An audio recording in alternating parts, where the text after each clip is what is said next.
important contribution in the sense that it is not simple. This qualification, national and popular sovereignty, the Spanish and the Catalan case shows that this is a very complicated thing and it's not clear-cut how to do that. And I use this example always to show that it's a sophisticated issue. So we will go into the debate with that. I hope you can have a compact.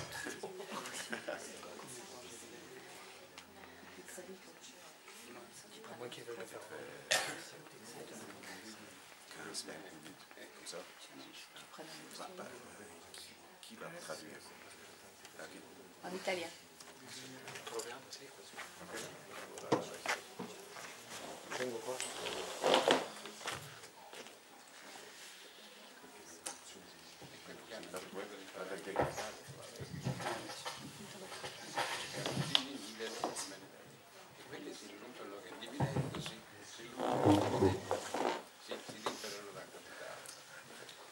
Ok.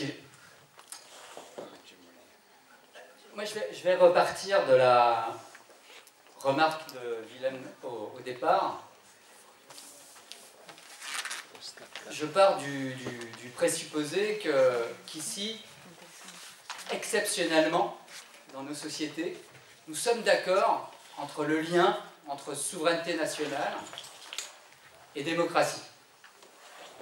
Et notre problème, justement, c'est qu'on a de la difficulté à le faire entendre, hein, à ce que les gens comprennent le lien direct entre souveraineté e democrazia.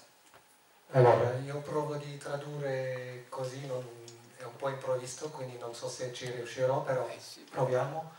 Quindi vuole ripartire dall'inizio da ciò che si è già detto prima, e voleva dire che tra di noi si presuppone che già si sa che c'è un legame forte tra la sovranità e la democrazia, che il suo problema, ciò che sarà per esporre, sarà piuttosto come farsi sentire dagli altri, perché questo legame consideriamo che l'abbiamo già visto prima e che è condiviso tra di noi.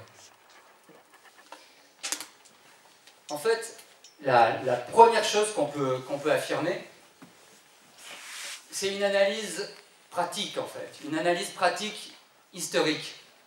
Il est parfaitement évident. La prima cosa che possiamo aspettare. Just need somebody who needs English translation. Okay. Then I will go there. And,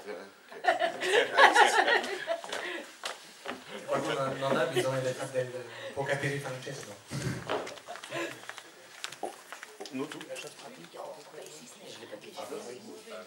Partiamo già da una prima cosa pratica, politica Et storica. Ce constat historique, il est très simple en fait. È semplicissimo. Le problème qui nous occupe, c'est le problème de l'État en fait. Depuis que les sociétés sont, depuis le 19e siècle et le 20e siècle, toutes les sociétés sont étatiques, ont pris une forme étatique, on a le problème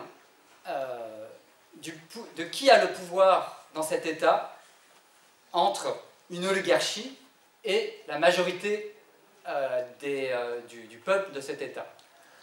Avete capito, penso, ma dall'800 al 900 tutte le società sono di forma, diciamo, statuale, statale, e il problema non è quello, il problema è che chi ha il potere tra un'oligarchia e la maggioranza del popolo di quel che stanno in questi stati. L'État, la forme étatique de nos sociétés, présente un inconvénient évident et un avantage évident. C'è un difetto evidente nella forma dello Stato e anche un difetto evidente ugualmente. Un vantaggio, sì, è un difetto e un vantaggio. Difetto e un vantaggio. Sì. L'inconvénient, il est très simple, c'est que nos États sont toujours dominées par des oligarchies, comme dans le titre, sauf que là, elles sont européennes. L'oligarchie, le pouvoir de quelques-uns. Il difetto è che i nostri stati sono dominati dall'oligarchia, come nel suo titolo, a livello europeo, però qui a livello statale. L'avantage, c'est que dans une forme étatique, toutes les institutions, la forme des institutions, l'agencement des institutions, le contenu des décisions prises au sein de ces institutions sont centralisés et visibles politiquement. Il vantaggio è che la forma delle istituzioni, il contenuto delle istituzioni e diciamo, la messa in coerenza di tutte queste istituzioni sono centralizzate e sono visibili politicamente. On doit considérer ça comme une chance. È una fortuna per noi. Parce que c'est ce qui politise les problèmes principaux d'une société. È ciò che rende politici i problemi principali di una società. Le fait que ces décisions ne peuvent pas ne pas paraître comme des décisions, qu'on sait qui prend les décisions et qu'on connaît les conséquences de ces décisions, politise les gens qui font partie de ces sociétés. Il fatto che vediamo queste decisioni politiche, le persone che hanno deciso queste decisioni, si possiamo dire, e che tutto questo sia così centralizzato e visibile, rende possibile il fatto che noi possiamo rendere politiche le nostre azioni. On a mis un siècle à apprendre comment faire avec une oligarchie étatique, le 19e siècle. Tutto l'Ottocento è stato il secolo in cui si è imparato come fare con l'oligarchia dello Stato. Un siècle. Mais au bout d'un siècle, on a trouvé des moyens institutionnels de contrôler, d'avoir un rapport de force plus équilibré avec cette oligarchie dans l'État. Alla fine di questo secolo, dell'Ottocento, abbiamo trovato i mezzi di mantenere, di creare un rapporto di forza tra l'oligarchia e il popolo. Alors, il n'y a aucun suspense, Non c'è suspense. ni de scoop. Vous connaissez ces moyens. Le conoscete tutti, questi mezzi? Les syndicats I sindacati au niveau a national, livello nazionale, les partis de masse, i partiti di massa, qui sont une nouveauté et qui changent le sens du Parlement à la fin du 19e siècle et au début du 20e siècle, che sono una novità e che cambiano il senso, il valore, cioè del Parlamento alla fine dell'Ottocento e all'inizio del Novecento. et d'autres innovations institutionnelles. E ci sono altre innovazioni istituzionali. On a réussi à établir un rapport de force dans l'État parce que l'État est une forme politique. Abbiamo potuto mettere un rapporto di forza nello Stato perché lo Stato è una forma politica. Lisible, Visibile, compréhensible. capibile, comprensibile. Le problème qu'on a avec l'oligarchie européenne n'est pas que c'est une oligarchie, c'est qu'elle est dans le contexte européen. Il problema dell'oligarchia europea non è che sia un'oligarchia di sé, ma perché piuttosto che si trova nel contesto europeo.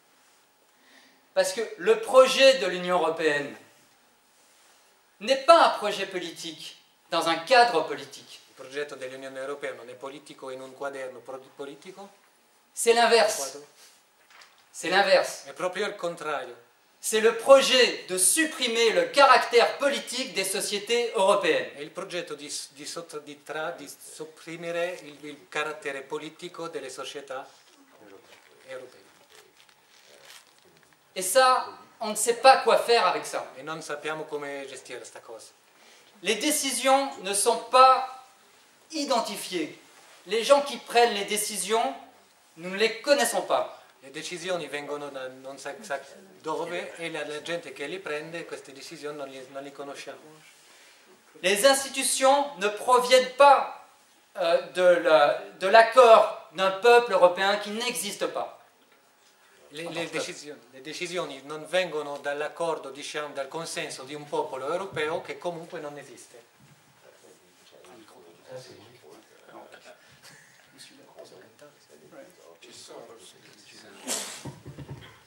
Bon, ok.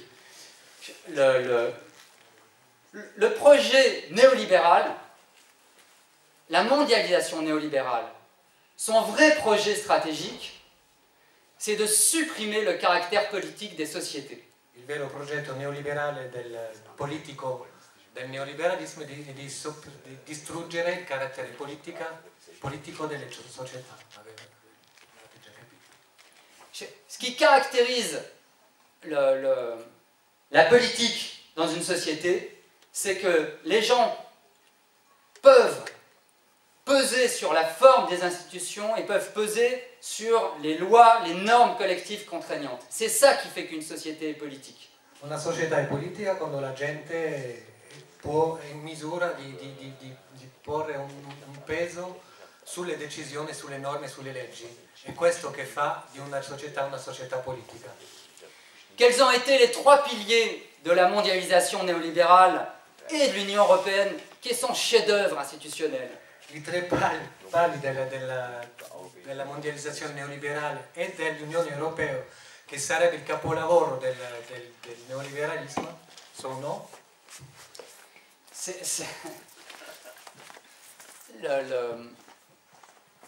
trois piliers sont le libre-échange généralisé, libero scambio generalizzato, la financiarisation de l'économie la finanziarizzazione dell'economia et le court-circuitage de tous les processus démocratiques par des institutions supranationales et des traités internationaux.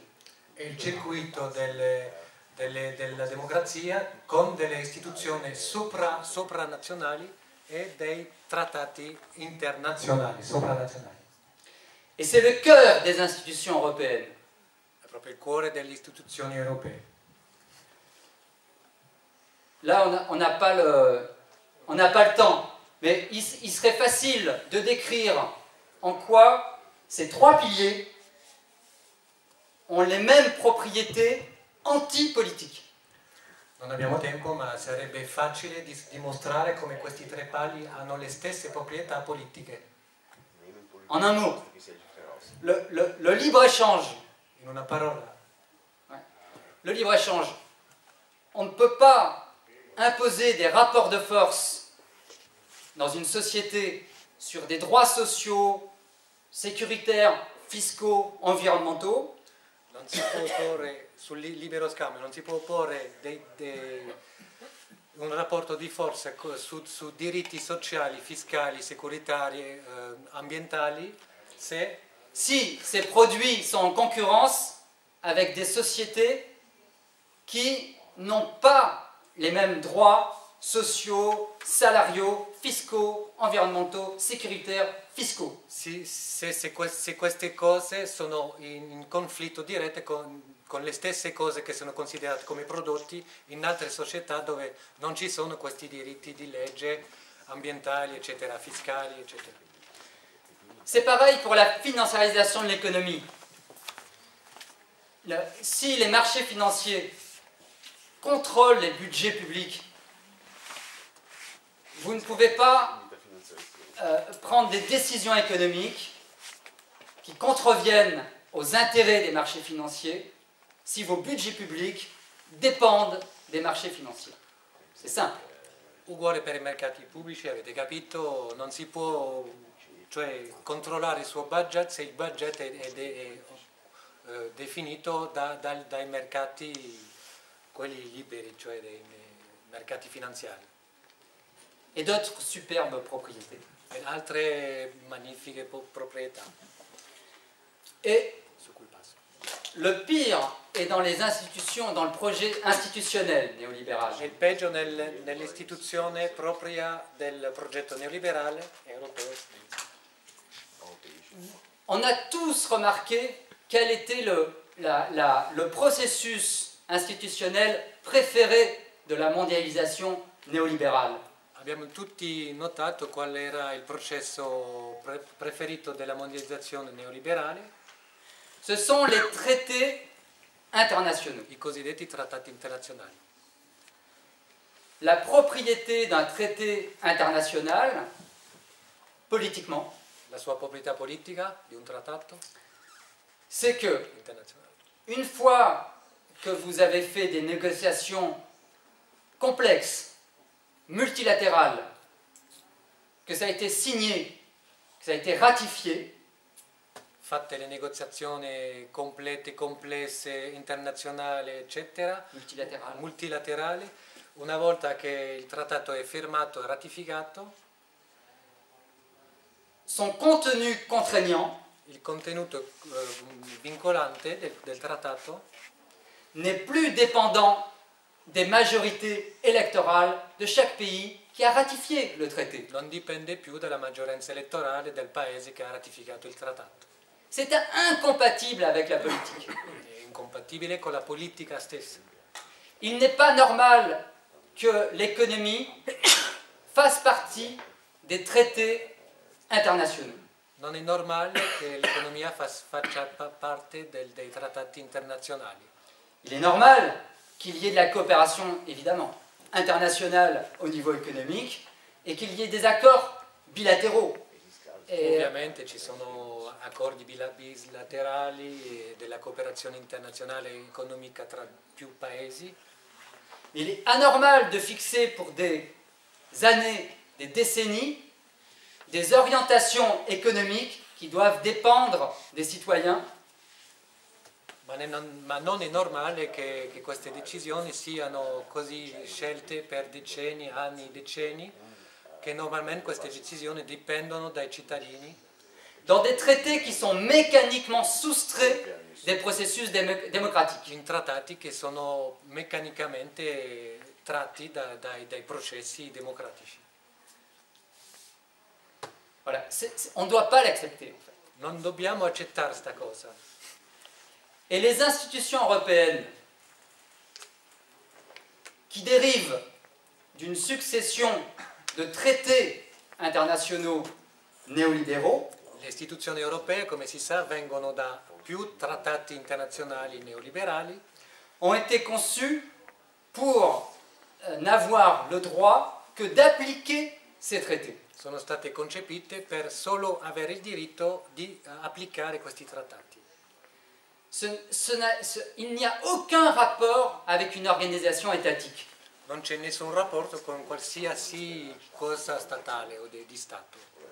Un État n'obéit pas à un traité international Uno Stato non obbedisce a un trattato internazionale dans sa vie politique et institutionnelle. nella sua vita politica e istituzionale. Il a la compétence de la compétence, Ha la competenza della competenza, parce qu'il est souverain. perché è sovrano. C'est pour ça que c'est une société politique. Ecco perché, perciò è una società politica. Je ne dis pas qu'un État est démocratique par construction, Non dico che uno Stato è democratico così per costruzione, parce que je ne suis pas fou, perché non è un pazzo, mais nous savons par contre que dans une société politique, nous pouvons établir un rapport de force parce qu'il est politique l'État. ma noi sappiamo che possiamo applicare o mettere in opera un rapporto di forza perché c'è un rapporto politico. Alors, le bilan historique. Il bilancio storico. Au XXe siècle, tous les acquis sociaux et démocratiques, sans exception, ont été faits dans le cadre de l'État souverain.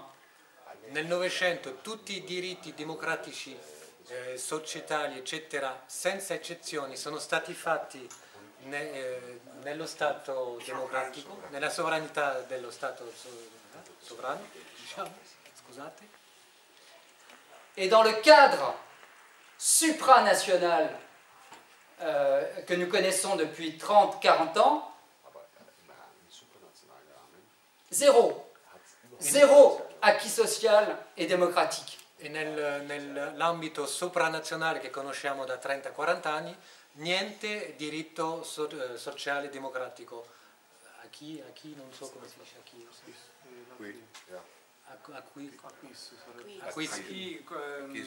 Qualcosa che si guadagna. Sì, un progresso. Un progresso sociale, diciamo progresso. Zéro, aucun. Zero, niente, nulla, nada.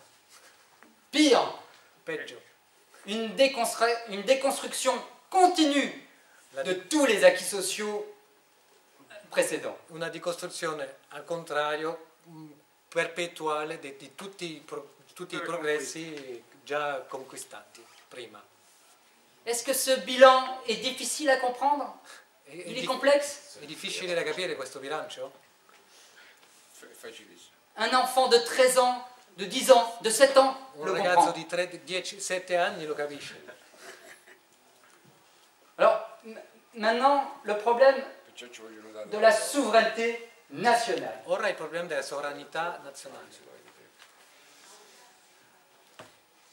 Vous l'avez remarqué, je suis français. Non avete capito, è francese lui. Je suis donc obligé de faire un effort. Deve fare uno sforzo per farsi capire. No. Je suis obligé de faire un effort pour comprendre Per capire le sens identitaire de la nation. il senso identitario della nazione. Les gouvernants français récents ont apparemment moins de mal, puisqu'ils posent la question de l'identité nationale. I governi francesi del tempo recente Sarkozy. hanno meno difficoltà per capire questo, perché danno come presunto il problema l'identità nazionale francese. Sarkozy. Moi, je ne vois pas le rapport. Lui non vede il rapporto tra identità e sovranità, Nation. tra nazione e identità. Scusate. Et là non plus, j'ai beau être français, je ne suis pas fou. Je sais très bien qu'il y a des problèmes ou pas, qu'il y a des identités culturelles, des identités ethniques, religieuses, de langue, Pur essendo, de tradition.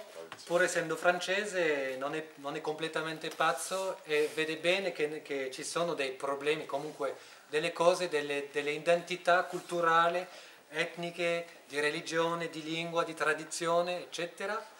Mais je vous ferai remarquer que, autant en France qu'en Espagne, Ma guardate che sia in Francia che in Spagna, qu'en Italie, che in Italia, que dans presque tous les pays du monde, che in qualsiasi paese quasi al mondo, dans vos constitutions, nelle costituzioni come la vostra, quand on parle de la nation, quando si tratta di nazione, c'est un concept juridique, è un concetto giuridico, politique. politico,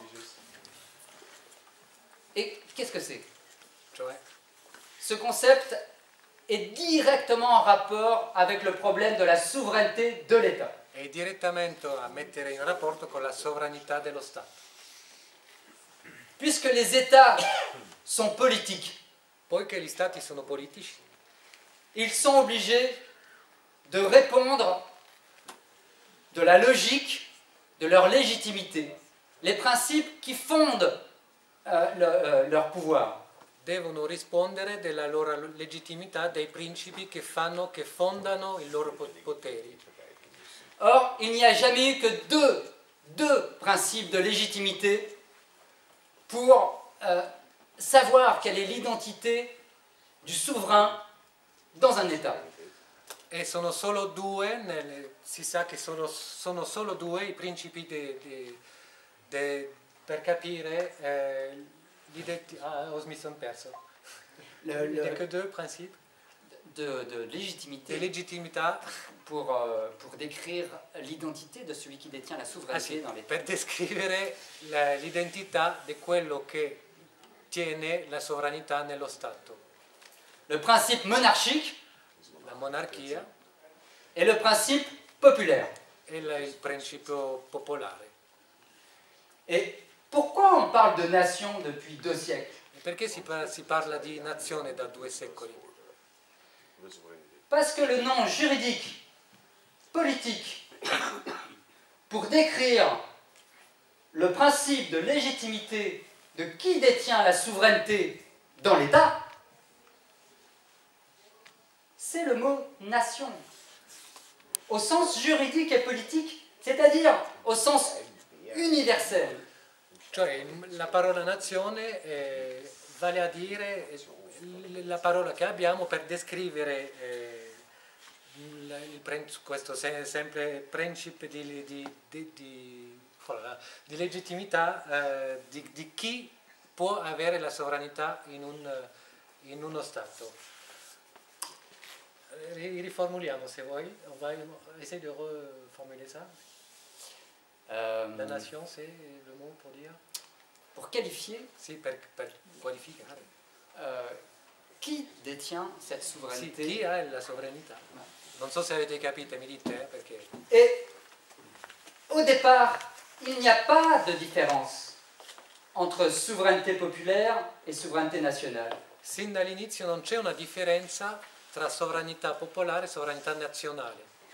Rousseau parle de souveraineté populaire. Rousseau parla di sovranità popolare. Sieyès parle de souveraineté nationale. Sieyès di sovranità nazionale. Pour qualifier la même chose. Per dire la stessa cosa.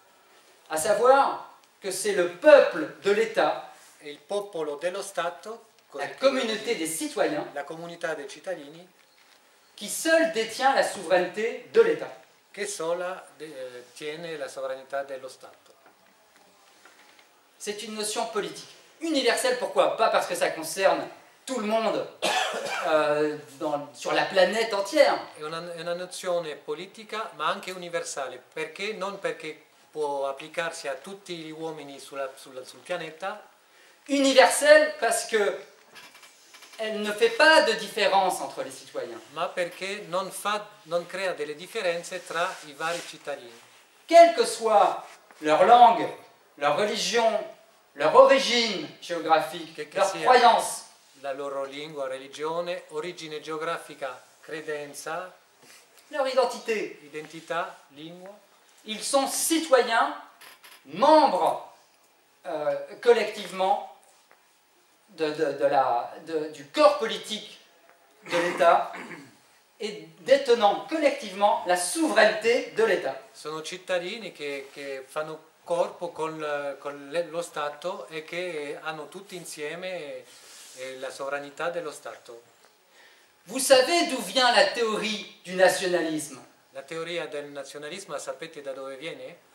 Elle vient d'abord des contre-révolutionnaires. Vengono da prima dai contrarivoluzionari, quelli che erano contro la rivoluzione francese. Burke, Joseph de Maistre, tous les penseurs contre-révolutionnaires, une partie du romantisme allemand, tutti questi pensatori, una parte del romanticismo tedesco, Fichte ou d'autres, contestent cette définition de la nation. Tutti quanti contestano questa definizione della nazione et veulent lui donner une définition identitaire. E vogliono dargliela una definizione identitaria. Pourquoi dire qu'ils ont gagné? Perché dire che avrebbero vinto?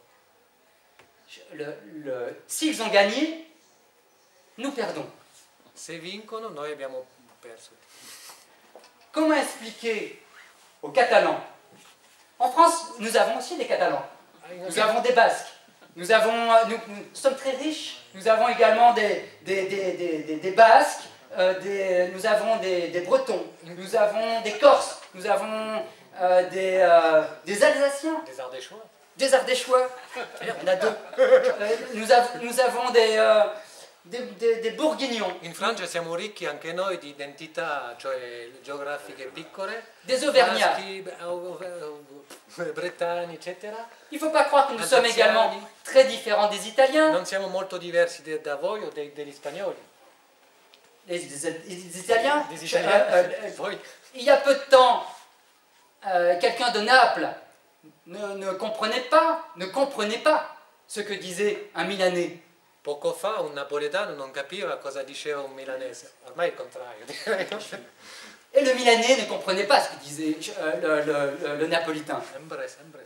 E al rovescio funzionava lo stesso. Mais en France, c'est pareil. Ma in Francia era uguale. Il y a un siècle, les patois différents ne se comprenaient pas. I dialetti francesi non si parlavano, non si capivano. Mais ils étaient tous citoyens Ma du même erano État. tutti cittadini dello stesso Stato. Donc, le problème des Catalans, ce n'est pas qu'on ne reconnaît pas leur langue et leur Il culture. problema dei catalani non è che non si riconosce la loro cultura, la loro lingua, Plutôt, c'est peut-être un problème. o questo sarebbe il problema piuttosto. Mais ce n'est pas leur problème principal. Ma non è il loro principale problema, il più grosso problema. Leur problème principal, c'est qu'ils ne sont ni membres de la souveraineté de la Catalogne, Il loro problema principale è che non sono membro della sovranità della Catalogna, ni membres de la souveraineté de l'Espagne. né membri della sovranità spagnola, Parce que l'Espagne n'est plus souveraine, perché la Spagna non è più sovrana, comme la France n'est plus souveraine, come la Francia, comme les Grecs ne sont plus come i souverains. greci non sono più sovrani. Donc, si on ne comprend pas ça, par rapport au projet néolibéral, on a perdu. Se non capiamo questo, rispetto al progetto neoliberale, che lui sa le cose, abbiamo già perso. Comme j'ai cramé mon temps, j'arrête. Mais... Metto qua perché ho distrutto il mio tempo.